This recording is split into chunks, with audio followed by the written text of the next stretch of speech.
Good evening and thanks for joining us tonight on Good Question. My name is Travis Coffman from Newstalk K57's The Big Show, but that's on radio and this is television. Well, you see, we talk about what's going on in this community on the radio all the time, but not everybody listens to radio, so we've decided to bring some of the more interesting guests into your home on television. Tonight, joining us on the program, a man that just not too many years ago had a good job, making good money, working for the government, and left it all to sell cars. What was he thinking? To sell cars? And he parlayed that dream into the island's newest car dealership. His name is Derrick Muna Quinata, and he joins us tonight here on the program. Derrick, are you going to tell us how easy it is, how we could all do it tonight? Yes, thank you. Thank you for having me. Absolutely. Well, I'm really looking forward to talking to you tonight and hearing about how this success story took place, about your most recent trip to New Orleans, and what having a Mitsubishi dealership is all about. Would you be up for that? Absolutely. Fantastic. Well, Derrick's going to be with us tonight on Good Question. Stay with us. Fox 6 takes Guam's #1 rated news and talk radio station, Newstalk K57 to TV. Watch Fox 6 every weekday as our PNC cameras feature the live in-studio environment of The Breakfast Show with Ray Gibson, Patty Arroyo on the radio, and The Big Show with Travis Coffman on Newstalk K57. Enjoy an entertaining televised look at Guam's most popular talk shows. Tune in to Fox 6 every Monday through Friday from 6 to noon, and then again from 4 to 6 to see what's on the radio. Get the story from the Pacific News Center. Get both sides. Get it right. Get it from reporters you can trust. Clint Rogel, Janella Carrera, Betsy Brown, Roselle Romanas, and Kevin Kerrigan. We've got the story. You can get it too. The Pacific News Center. News you can trust. Good evening and thanks for joining us on Good Question. My name is Travis Coffman from Newstalk K57's The Big Show. But tonight we're on TV and we're with our guest, Derrick Quinata, Derrick Muna Quinata. Not too many years ago, Derrick, you're a government employee, making some good money, and then you chucked it all to sell cars. What were you thinking? I pushed it all in. I pushed all my chips in and had a hand at selling cars, and I never looked back since. It was one of the biggest decisions I made leaving the government. I had a really, really good job, and I want to thank the Chief Justice Carblito for giving me the opportunity. But you know, I asked him if I can pursue my career and sell cars, and he did. He gave me his blessing, and I haven't looked back since. Now, Derrick, you're a guy who grew up here on Guam. Is this something that you wanted to do as a kid, to own a car dealership? You know, the funny thing is that people think that I just happened to stumble upon this opportunity. I grew up in the car business. My mom's been selling cars since before I was born. I actually grew up in the car dealership that I'm currently occupying now. So, was that right? Yeah. It's funny, it all came full circle. Donna Muna Quinata. Donna Muna Quinata. Okay, so everybody knows Donna. Yes. Okay, well, they know Tina. They know the Senator Tina. My mom is Tina's twin. Okay. Well, and she's been in the car business for quite a while. Oh, yes, as long as I've been alive. Okay, and that was with Cars Plus? No. Donna started out with SLC Motors. Okay. Back then, prior to that was Servco, and then she went to BMW, and then she's been at Toyota since. Oh, okay. And she just retired recently. My mom just retired from Toyota, and hopefully I can convince her to come join the team at Mitsubishi. Oh, that would be nice. Yeah, that would be quite a coup. He's on-the-air appeal to his mom. So, what is it about the car business that you like? One of the things I try to share with the employees at AutoSpot is, you know, we don't sell cars. We try to help people get into a vehicle, and it's a different mindset. A lot of people on this island, because there's no mass transit system, a lot of people need cars. There's a lot of people that want cars, but most of them need it. So when they come in with their problems, we sit down and we listen to them, we discuss their financial position, and we help find them the right loan package, the right vehicle, something they can afford. And I think that's what sets us aside, and there's purpose in that. We're helping people find a vehicle versus selling a car. It's Completely different. Now, you didn't start out having a dealership. You started out selling a few cars with Guam Auto Spa. Well, I started in car sales first. You started in car sales Yes. first, okay. I had, it was funny because it was difficult for me to even find a job in the car business. Really? Yes, I visited some of the other car dealerships and I asked, if, I applied for a job like everybody else. And one of the first interviews I had, they asked me what was my experience in selling cars. And I said, well, my mom's Donna. So my mom's Donna Quinata, and I've been around the car business for a long time, and that didn't sit too well with people. So look at me now. Right? Oh, okay. So, you've been around the car business. Yes. What finally got you in the door? Who gave you a break finally? Triple J, Jeff Jones at Triple J saw something in me, and he saw my passion and my drive. I wasn't built to sit behind a computer all day. I felt like I needed to get in front of people, and he gave me a shot, and I did well. The first month I broke records. In 3 months I was top sales for the dealership. So I asked him, I said my goal was to work with my mom. I wanted to work side by side with my mom, and I went over to Toyota and they gave me a shot. I told the president at the time, Robert Hernandez, I said, please give me an opportunity to work with my mom. And he said, why? There's Why would you want to work with your mom? Well, I figured she sells so many cars that I could just, feed off of her. But I told him, I said, I will beat Donna. I will take Donna's top sales position. That didn't work. That didn't work. I tried for a couple years and it failed. So I figured if I can't beat her, have her join me. Oh, okay. So, well, along these early days of selling cars, what did you find out? What worked for you and what didn't work for you? It was mostly just listening to the customers, right? Anytime somebody comes and they're looking for a vehicle, a car is an emotional buy, right? When you buy a car, it's almost an extension of who you are, and it says a lot, right? But most people, they don't know how to get into that vehicle that they want or that they can afford.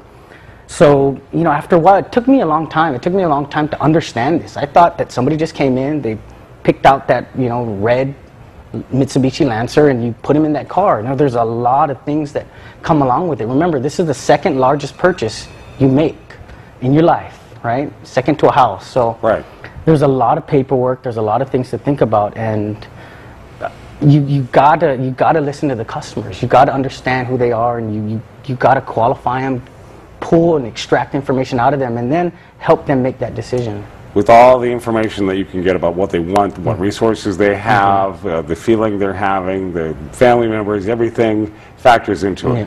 This big purchase. Now, somewhere along the way, you went from being a salesperson to selling cars on your own. When did that happen, and at what point did you go, it's time for me to make a move? There was one one situation at the dealership that kept happening over and over again. There was a void. Dealerships do not have a market for cars $10,000 and below. And more customers were coming in saying, I have $3,000, $5,000 cash. I need a car. I can't get financing. My credit's not that good. I don't know what I can qualify for. I have this amount of money. So I started to see that happen more and more, and I saw a void. I saw a void in the car market, and nobody can answer their questions. So I figured at that point, I saved up some money, and I started to help these people purchase their $5,000 cars. If they came into the dealership saying, I need to look for a $4,000 or $5,000 car, and the dealership didn't have it, I saw an opportunity there. So, at one point, I started to help more and more people find these lower-end vehicles. And after a certain point, I had about 8 vehicles under me, and I owned 8 vehicles that I was constantly buying and selling. So I saw an empty Marks Motors down in Antigua, and I called up and I inquired about rent and turned in my resignation, and I said, I'm going to have a try at it, and that came Guam Auto Spot. Now, at this point, you probably had some people cheering you on and some people telling you were crazy. Oh, man. How do you even begin to have a business? I mean, you have one thing is selling cars. If you've got 8 cars, but to turn that into a business, that's got to be a whole nother animal. Well, I mean, there's a lot of things that come into play. First of all, you've got to thank God for giving me the strength to do this every day. I mean, it's tough. It's a really hard business, but you know, you wake up every morning and you know, you have a goal and you have a dream in mind, and you just got to work hard for it. And I believe anybody can do anything, right? If you put your mind to it, and you hear that all the time, but you actually have to wake up. And you actually have to go to work, and you actually have to put in the hours. And you got to work harder than everybody else. You got to wake up earlier, go to sleep later. I mean, sleep is sometimes not even an option in this business. Now, speaking of being a business, when did it go from you to you and some employees? Tell me the progression of the business. How did it go from where to where? Well, we started off with two or three employees, me, my partner, and then one person helping us wash the cars. So at times, I had to go out and wash the cars. I had to go out and I'm doing selling, I'm financing, I'm marketing. I was everything. Finally, we were able to get help from a couple people. One was GITA. Well, GITA was the establishment that helped us get a line of credit. This is the Guam Economic Development Authority. The Guam Economic Development Authority. And thank you to the guys at GITA, the team at GITA, that really, you know, have done everything to help me get the capital I need to generate sales and buy inventory. Really? Did you approach them? Did you go to them and say, look, you know, did you get to be a point where you're like, I'm out of cash and I need to grow? Yes. Well, Anne-Marie Muna, my mom's sister, was really excited about, you know, how far I've gone since the time I told her I'm leaving the government. She was like, no, do not leave the government. And 2 or 3 years later, she's like, wow, you're actually doing good. So I told her about my cash shortfall, and I told her exactly how much capital I need to sustain my growth. I was doing 10 cars a month, and then the next year I did 20, and then 30. Now I'm doing about 80, 90 cars a month now. So, I mean, we went from having 1 employee to 35. Wow. We have 35 employees now, so it's a lot of responsibility. And not, you don't just have cars. You've got you can get your vehicle serviced there. You can get your vehicle repaired there. Detailing. We do alignments. We do brakes. We do the whole 9 yards. Now, was that a sort of a natural progression with so many vehicles, rather than farm them out to somebody else? Well, we always had a small service department to accommodate our used car dealership, but before we got into the Mitsubishi, the new line of cars, we had to have a certain amount of service bays. So expanding into the service department was the natural move to make in order to carry a franchise line. Oh, okay. And with so much experience and so many people to talk to, your mom in particular, talk about how dealerships work and how these kinds of things. I cannot thank her for all the wisdom that she shares with me. She's just a book of knowledge. Well, and you've done, I think, some very innovative things since you've become Guam Auto Spot. You have reached out to markets that I think, like there was a gap where other people weren't going. You were hitting them where they ain't, as they say. And I want to hear how that factored into you becoming a Mitsubishi dealer. I mean, that's an interesting story, and we're going to talk more about that. Derrick Muna Quinata is with us here on the program. It's a good question. He's the owner of Guam Auto Spot, and now freshly back from a convention in New Orleans. I saw pictures of Mitsubishi products all over the place. I can't wait to hear more. I'm sure you feel the same way. Stay with us. Burn up the bandwidth. Guam's hottest talk comes to your smartphone with News Talk K57's streaming apps. The latest in news, weather, and talk in the palm of your hand. Plus, exclusive features let you talk back to us via email. Visit our webpage and see breaking news on PNC's Twitter page. Smartphone users can now download the free app, which will stream all day, every day, and anywhere. Look in your platform's app store for K57 and download it today. Welcome back. You're watching Good Question. My name is Travis Coffman. I'm your host. We've got Derrick Muna Quinata with us here in the studio. He started out with Guam Auto Spot, and now it has grown to become a Mitsubishi dealership. It seemed to me, I looked up one day, and there it was. But it wasn't as easy as that. It's overnight. How does that even happen? When in your business, in your car business, did you think this was available, that you had a shot at it? Where did you hear about it, and where did you think that you could even possibly do it? I knew right when I got into the used car business, a over the last 25 years of my life being in the car business, I saw the hands of dealerships change. The Jones family didn't own Ford for the last 100 years. Toyota was owned by Ricky Berdalio. Nissan was owned by Ken Jones. I mean, dealerships are always changing hands, so I figured if I prepare myself for the opportunity and position myself that one day an opportunity for a new car franchise would open and I'd be prepared for it rather than just wait around for it to happen. Really? What kind of things did you do to prepare yourself? Just, work hard. Established a good reputable name in the car business, starting off with used cars. Used cars have been more and more popular these days because of technology, diagnostic tools that can help you repair cars. The cost of fixing a car is cheaper. There's service shops all over the island. So used cars have, because of the last 10 years, the economy is really struggling. People felt that buying a new car, you get more bang for your buck with a new car or used car versus a new car. But still, even with the business there, I mean, how much money do you need to even think about having a dealership? if I thought about that, I don't think I would have ever gotten into the business. I really thought that you could just do it with pure drive. No, you need a ton of money. And so, how do you go to Gita? And who received you when you got there? Who talked you through? This is how it works. There was a few seminars that were announced on the newspaper about there was an SSBCI program, and they were giving loans without collateral.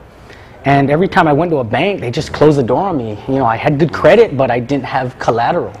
And when HSBC closed down on Guam a while back, that really hurt the island. There hasn't been a true business bank on Guam to service the business community. So that's definitely something I'm kind of looking forward to, probably working with some of the senators and make it more enticing for these financial institutions to make their way back to Guam to help a lot of the small businesses out there.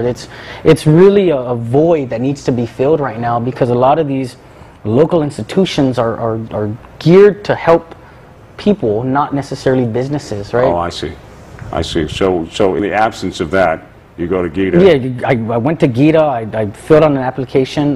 There's a SSBCI program that does a 75% backing in lieu of collateral. So SSBI, what is that? SSBCI, it's a program at Gita. I forget. Okay, something about small business and what have you. Yeah, it's an incubator program for businesses that need loans. Okay, and you needed one, and they walked you through it, and it wasn't impossible, clearly. How long, start to finish, did it take you to get through it?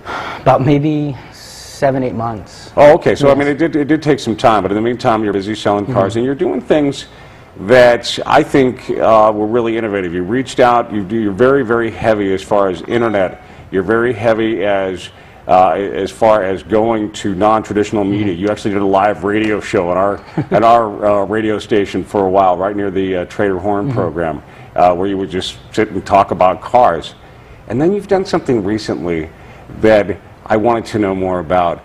You have done very targeted internet advertising. So when I get on YouTube and I click on a video, I see something about cars, or I see something about Guam Auto Spot. I'm like, how are they doing that?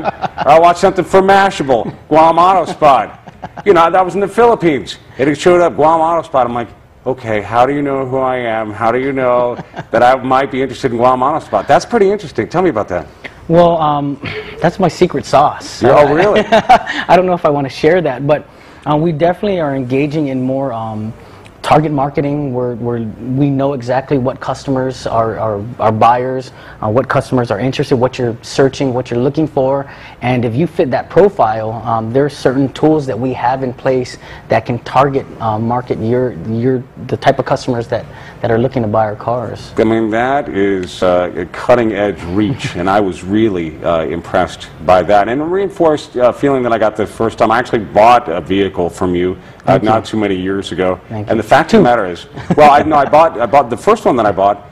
It was I had a certain amount of money, and I told several people. I actually told 3 dealerships that I had a certain amount of money, and I was looking for the best vehicle that they get for this amount of money. And you were the first person that got back to me. And so I thought, well, here's the person that wants my money. He's going to help me out with this.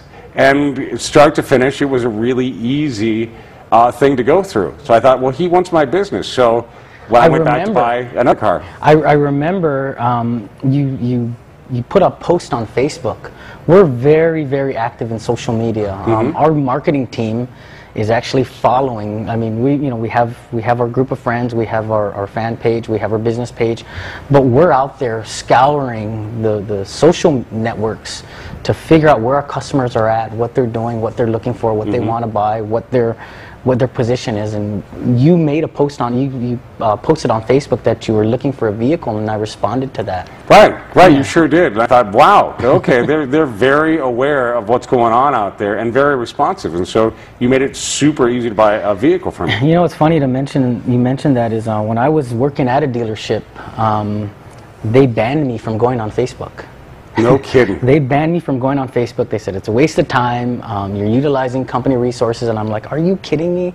This is the future. And I think that was the point when I started to see people start to tell me that what I'm doing is not moving forward. I said, I think I can do this on my own. Right. You're like, and now, you know, with all the things you've done, you can look back and go, how you like me now? Which is nice. And you just got back from New Orleans. Tell me about that experience. What was going on there? Oh God! Every year, the National Automotive Dealer Association puts together this convention, and it's just the center of the car universe. You have all the vendors that service car dealerships. You have all the big franchises there, just displaying their new and best technology, their newest lineup of cars, all the best practices. The dealerships all share what they do best, and you know how the year was. They share industry information. It's just, I mean, if you're in the car business, you've got to be there. So this was my first year as a franchise owner at the NADA conference, and it was in New Orleans. It was cold. I got snowed in. I got stuck in the cold weather. But your timing is impeccable, I guess, just for Guam, not for New Orleans. Yeah, but it was an amazing experience. I was able to meet the president of Mitsubishi Motors North America and the marketing representatives out there, and they were sharing with us Mitsubishi's plans for the future. Over the last year and a half, Mitsubishi has got a lot of negative press. Right. They're one of the dealerships that have been I guess they're foreseen to just fade away, but Mitsubishi has promised their future and commitment to the North American market, which includes Guam. So new cars are coming out, marketing. They're investing a lot of money in marketing, a lot of money in electric technology. We have the iMEV. We actually have the cheapest electric vehicle on the market, which is called the Mitsubishi iMEV. Really? Yes, it's down with the government, $7,500 government or the federal tax break, the tax break. It's $16,795. Really? Yes. So we're looking to bring that in. We're kind of we're looking at the market. There's not good infrastructure for electric vehicles here, but that's something that we're definitely going to be looking forward to. That is an amazing story. And I was looking at your Facebook page. And on your Facebook page today, there were some statistics of cars sold, and Mitsubishi creeped into the statistics. What happened? I posted, we're finally on the board. This is the first data bank that the Business Journal produced that you actually see Mitsubishi have some numbers. And when I read the data bank, I said, man, we're actually on the board. So I thought it was an interesting thing to post, and I got a lot. I think I got like a couple hundred likes on it. And I think we sold more vehicles in the last quarter than the previous ownership or the previous owner of Mitsubishi has. So I mean, just to be on the board. Great news. Yes, and I think you were telling me beforehand that because of differing exchange rates, you were actually able to offer some really good deals at the moment. Tell me about that. Well, when we first started the negovation with Mitsubishi. The yen, I believe, was trading at 78. Right. Japan's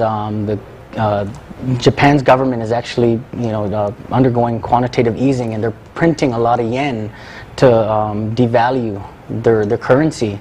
And the yen went from about 78 to 105. We buy in yen, so the car is getting a lot cheaper. And I think that's one of the reasons why you haven't seen Mitsubishi in the past, because the yen has stayed flat and strong for the last 10 years. So it was just perfect timing for us that the yen, got weak and the dollar got strong against the yen, and we're buying cars a lot cheaper. So we're able to compete with the vehicles in that lower price point range, like the Hyundais and the Kias.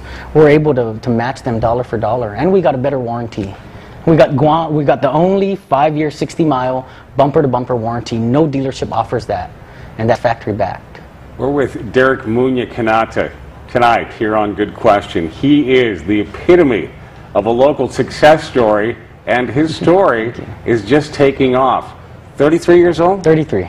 33 years old, a veteran in the car business already. By dealer standards, is that still pretty young? I believe I was the youngest dealer out at NADA. You got a lot of good years left. I want to hear what's to come when we come back. This is Good Question. Stay with us. Help make a difference in our community and join the fight against crime. Tune in to PNC News every Wednesday night at 6 on ABC 7 and on Fox 6 at 7 p.m. for the Guam Crime Stoppers Crime of the Week. Each week, the Guam Police Department will highlight an unsolved crime, hoping you may have information relating to the case.